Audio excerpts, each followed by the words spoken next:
الشيطان الرجيم بسم الله الرحمن الرحيم ألا إن أولياء الله لا خوف عليهم ولا هم يحزنون صدق الله العظيم صدق على ذلك من الشاهدين والشاكرين والحمد لله رب العالمين إن الله وملائكته يصلون على النبي يا أيها الذين آمنوا صلوا عليه وسلموا تسليما اللهم صل على سيدنا مولانا محمد وعلى آل سيدنا ومولانا محمد بعدد كل ذرات مئة ألف مرات۔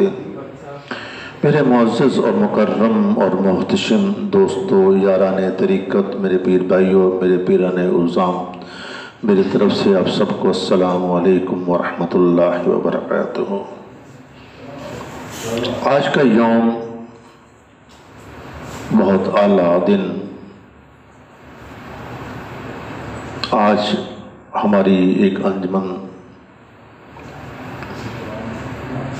شیخ معز الدین فاؤنڈیشن کے زیر تحت یوم مجدد علیہ رحمۃ اللہ علیہ کا یوم بھی بعد از نماز ظہر انشاءاللہ تعالی منایا جا رہا ہے۔ اس کے ساتھ ساتھ ابھی 2-4 روز پہلے حضور داتا گنج بخش علیہ رحمۃ اللہ علیہ کا عرس پاک گزرا۔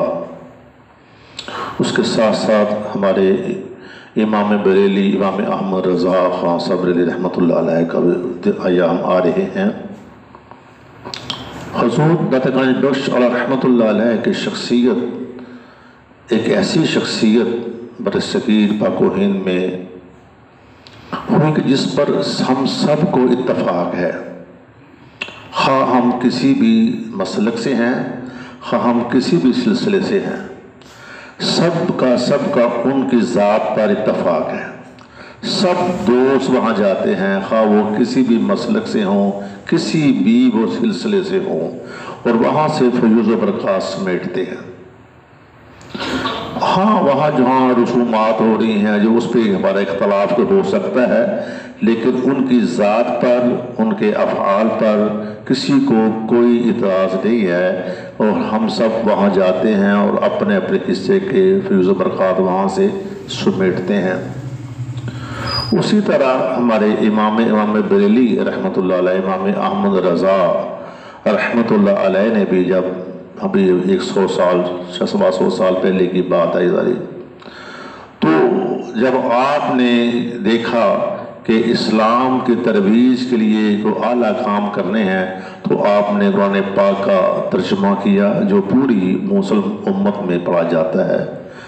بڑے ذوق اور شوق سے فتاوی رضویہ لکھا آپ نے، اس میں تمام آپ نے فقہی مسائل پر بات کی، جو ایک عالمگیر کتاب ہے ہماری۔ اس کے علاوہ ہم فقہ حنفی کے لوگ ہیں، امام ابو حنیفہ رحمۃ اللہ علیہ کی تقلید ہم کرتے ہیں تمام فقہی مسائل میں۔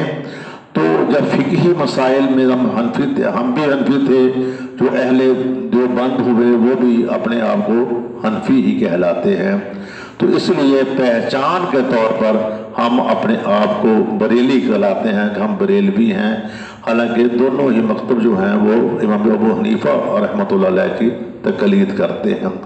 جن بزرگوں نے اس وقت امام احمد رضا رحمۃ اللہ علیہ کا ساتھ دیا اور سمجھا کہ یہ صحیح ہیں، صحیح بات کرنے والے سچے سچے مسلمان ہیں، اللہ کے ولی ہیں، ان کی تقلید جو ہم دوست کرتے ہیں، ہم اپنے آپ کو کہتے ہیں ہم بریلی علماء کو ماننے والے ہیں، ان کی تقلید کرنے والے ہیں۔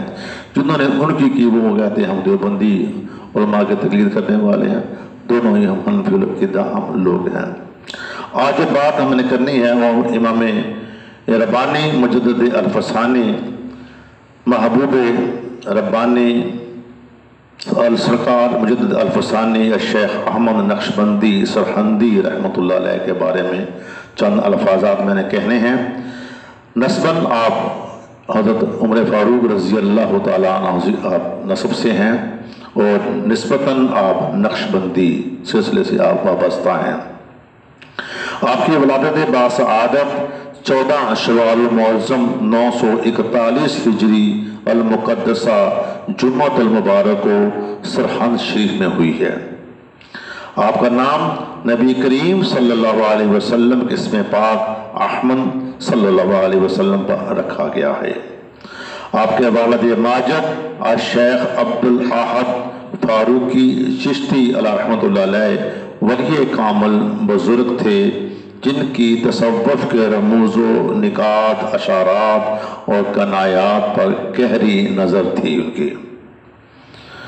17 سال کی جب آپ کی عمر ہوتی ہے تو آپ حرمین شریفین کی حاضری اور رسول صلی اللہ علیہ وسلم پر زیارت کرنے کے لیے سرہند شریف سے نکلتے ہیں اور آ کر آپ دہلی میں قیام فرماتے ہیں۔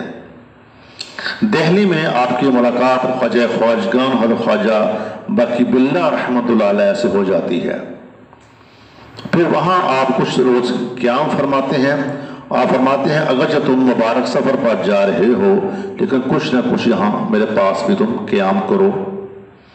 وہاں آپ جب ٹھہرتے ہیں تو آپ سلسلہ عالیہ نقشبندیہ کے فیض سے مستفید ہوتے ہیں، بیعت ہو جاتے ہیں۔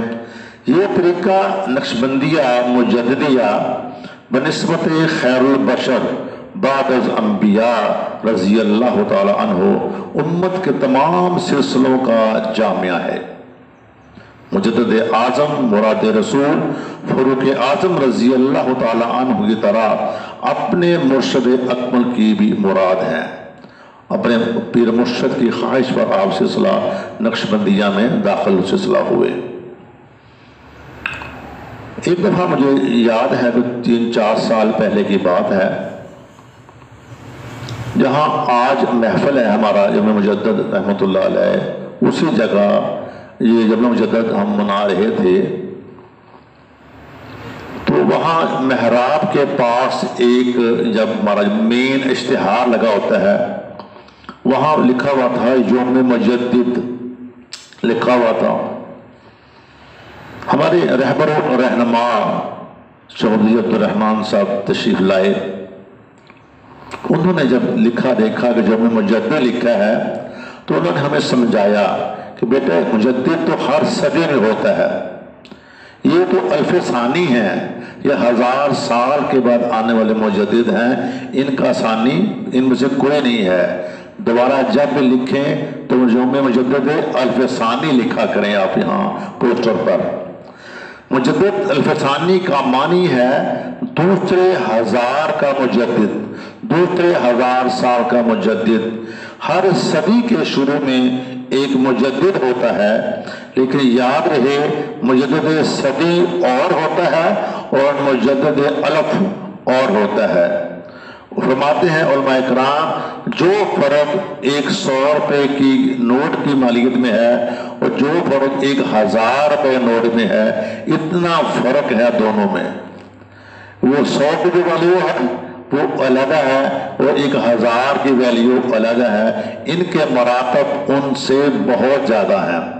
مجدد الف ثانی رحمۃ اللہ علیہ کے بہت اعلیٰ ہیں، وہی فرق مجدد صدی اور مجدد الف میں ہے، بلکہ درجات و مقامات کے لحاظ سے برتر اور آپ من کل وجوہ نائب مناب رسول اور واسطہ فیضان الہی ہیں۔ مجدد الف ثانی کا مطلب یہ ہے کہ ان 1000 سالوں میں جو فیوض و برکات امت کو پہنچنی ہیں انہی ہی کے توسل سے ملنی ہے۔ اگرچہ زمانے میں کتب بھی ہوں، غوث بھی ہوں، اوتاد بھی ہوں، اخیار بھی ہوں، لیکن انہی ہی کی بدولت پوری امت مسلمان کو فیوض و برکات ملنے ہیں۔ ہمارے جو بڑے بزرگ ہیں سلسلہ نقشبند کے، انہوں نے ہمیں 3 چیزیں دی ہیں جو بڑی اہم چیزیں ہیں۔ سب سے پہلا جو کامل اور مکمل کام کرنے والا ہے وہ ہے افضل اور اعلیٰ ذکر خفی۔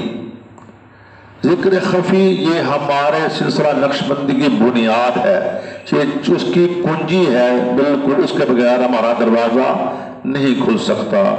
دوسرا ہے درود پاک نبی پاک صلی اللہ علیہ وسلم کی بارگاہ میں ہدیہ پیش کرنا، اس کے علاوہ اور کوئی معاملہ ہمارا حل نہیں ہو سکتا۔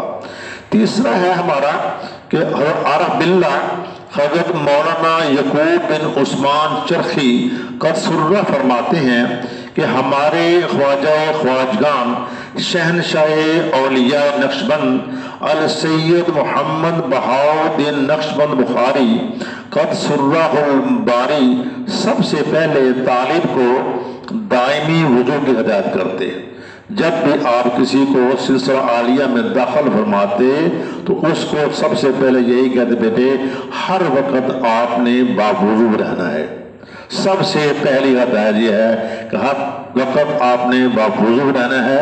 اگر آپ ہر وقت باوضو رہیں گے تو اور ہر نیک کام آپ کر سکتے ہیں.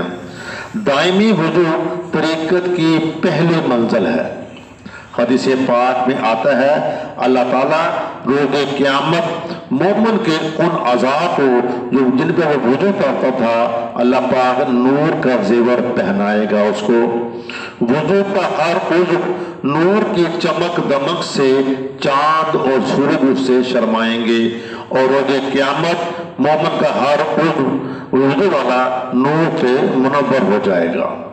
فرماتے ہیں کہ ہمیشہ باوضو رہنے سے اللہ پاک تمہارے روزی کشادگی فرما دیتا ہے. ہمیشہ باوضو رہا کرو اللہ پاک تمہارے روزی کشادہ کر دے گا. حضرت ابوبکر شبلی بغدادی رحمت اللہ علیہ نے مسواک کے ساتھ وضو کیا تو آسمان کی طرف منہ کر کے دعا مانگی اے رب قدوس جس طرح تو نے وضو سے میرا ظاہر پاک کیا ہے ایسے ہی میرے باطن قلب کو بھی تو پاک فرما دے. وضو کے یہ کمالات ہیں. حضرت باجدید بستامی قدس سرہ الباری فرماتے ہیں کہ شریعت کا وضو تو پانی سے ہو جاتا ہے لیکن طریقت کا وضو جو ہے وہ استغفار سے ہوتا ہے اور آنکھوں کے پانی سے ہوتا ہے. طریقت میں ہر وقت استغفار کرنا اور آنکھوں سے آنسو بہانا یہ طریقت کا وضو ہوتا ہے. ظاہر شریعت جو ہے اس کا وضو جب ہمیں نیند آ جاتی ہے تو وضو ہمارا ٹوٹ جاتا ہے لیکن طریقت کا وضو جب ہم غافل ہو جائیں گے ذکر سے پھر ہماری طریقت کا وضو بھی ٹوٹ جاتا ہے. ہمیں غافل نہیں ہونا چاہیے. فرماتے ہیں کہ دائمی صلوات کے لیے دائمی وضو ہونا چاہیے. ہر وقت بندے کو باوضو رہنا چاہیے. آنکھ کا وضو وہ ہے کہ دیدار ہو جائے اپنے یار کا, دیدار یار ہو جائے, یہ آنکھ کا وضو ہے. زبان کا وضو ذکر یار ہے اور عقل کا وضو فکر یار ہے. مومن کا وضو طہارت ظاہری ہے, مخلف کا وضو طہارت باطنی ہوتا ہے. حضرت علی مرتضیٰ اور عباس رضی اللہ تعالی عنہ سے روایت ہے کہ میں تمہیں نہ بتاؤں کہ رسول اللہ صلی اللہ علیہ وسلم کا وضو کیا تھا.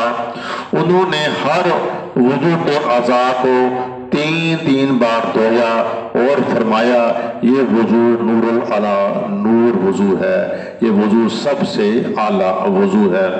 فرماتے ہیں حکمات کہ وضو کرنے سے چہرے کو جلدی امراض اور ذوق و نظر سے محفوظ انسان رہتا ہے. وضو حالیہ جو بیماریاں ہیں ہماری بلڈ پریشر ہے, ڈپریشن ہے, بے چینی ہے, بے خوابی ہے, اس کا بھی یہ وضو ایک علاج ہے. وضو انسان کو کر لینا چاہیے. وضو میں ہی پاؤں کی انگلیاں جب خلال کرتے ہیں تو دماغ کے شریانوں کو ٹھنڈک پہنچتی ہے. یہ ہمارے حکماں فرماتے ہیں, اس کا یہ فائدہ ہے کرنے کا. ایک اور ضمن بات ہے کہ ہمارے جو پرانے بزرگ تھے اب بھی ماشاءاللہ ہیں جو موجود ہیں جو دستار باندھتے تھے. دستار کی ایک بڑی اہمیت ہے. آج کل ہم اس سے خالی ہو جا رہے ہیں آہستہ آہستہ. فرماتے ہیں کہ دستار جو ہے نا وہ امت کے عالم میں دین کی جو ہوتی ہے وہ سر کا تاج ہوتی ہے اس کے. وہ ہم یہاں میں ایک مثال چھوٹی سی دیتا ہوں. اگر کوئی انجان بندہ آ جائے جو نہ ہمیں جانتا ہو نہ سردار صاحب کو بھائی جان کو جانتا ہو تو وہ احترام جنہوں سردار باندھی ہوئی ہے دستار باندھی ہوئی ہے وہ ان سے احترام سے بات کرے گا. یا یہ اعلیٰ بندہ ہے, اچھا آدمی ہے, اس سے کوئی نیک بندہ لگتا ہے, اس کا احترام کیا جائے. دستار کی عزت ہوتی ہے جب تک یہ اپنی امامت اور خطابت میں دستار باندھتے رہے، علماء کی عزت قائم اور دائم رہی۔ فی زمانہ اماموں نے اور خطیبوں نے سروں پر ٹوپی اور جناح کیپ قبضہ کر لیا، جس سے ان کی عزت میں فرق آ گیا۔ اب ہم ان کو مولوی کہتے ہیں، مولوی صاحب آئے ہیں، دیگر آئے، احترام ہمارے نکاحوں میں ان کا اتنا نہیں رہ گیا جتنا ہونا چاہیے۔ عوام اور ناس تو کہتے ہیں بالکل اپنے سر سے ننگے ہی ہو گئے ہیں نماز پڑھنے کے لیے۔ تو اب فرماتے ہیں کہ حضور فرماتے ہیں ہمارا طریقہ مصطفیہ ہے صلی اللہ علیہ وسلم، سلسلہ عالیہ ہمارا رسولیہ بھی ہے اور سلسلہ عالیہ ہمارا صدیقیہ بھی ہے۔ اللہ پاک ہمیں اس سلسلے پر قائم اور دائم رہنے کی توفیق عطا فرمائے۔ ہمارے پیران اعظام کے جو بتائے ہوئے اسباق ہیں ان سب پر ہمیں عمل کرنے کی بھی توفیق عطا فرمائے۔ وآخر دعوانا الحمدللہ رب العالمین۔